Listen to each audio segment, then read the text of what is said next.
তুই যে তোর লেবু দুটো নাচিয়ে এভাবে রিলস ভিডিও বানাস, সেটা বাবা হয়ে আমি আর দেখতে পাচ্ছি না। তুই এখান থেকে চলে যা। না, আমি এখান থেকে যাব না। আমি তো লেবু ধরছি। তোমার কি মাথা খারাপ হয়ে গেছে? এটা কি লেবুতে হাত দিচ্ছ?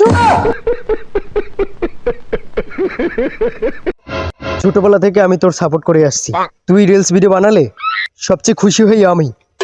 তাহলে আমাকে তাড়িয়ে দিচ্ছ কেন বাবা? তুমি কি চাও না আমি বড় বিজনেসম্যান হয়ে যাই? তুই তোর লেবু দিয়ে এভাবে রিলস ভিডিও না বানিয়ে বাজারে যদি বিক্রি করতি তাহলে ভাবতাম অনেক তপস্যা করেছি, তাই এমন একটা মেয়ে পেয়েছি। কিন্তু তুই তো তোর লেবু দুটোই না চালি। তুই এখান থেকে চলে গেলে তুইও ভালো থাকবি, তোর লেবু দুটো ভালো থাকবে। আপনাদের সবাইকে আমি এত করে বলছি যে আমি নতুন একটা ব্যবসা শুরু করব, লেবুর ব্যবসা।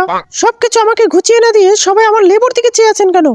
জান, আরে এ কি সব লেবুগুলো এখানে রেখেছেন কেন? সবাই আমার লেবুর দিকে তাকিয়েছেন কেন? হে হে, শুনলাম নাকি আপনি নাকি নতুন লেবুর ব্যবসা শুরু করেছেন। হ্যাঁ, ঠিকই শুনেছেন, বসুন।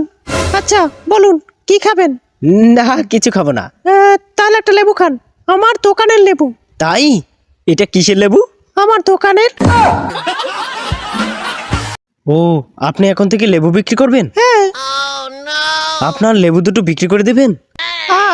আরে আমার গাছের না, ওর গাছের। ও, কনগ্রাচুলেশন কনগ্রাচুলেশন। এ কি, আপনি আমার লেবু দুটো লড়াচ্ছেন কেন?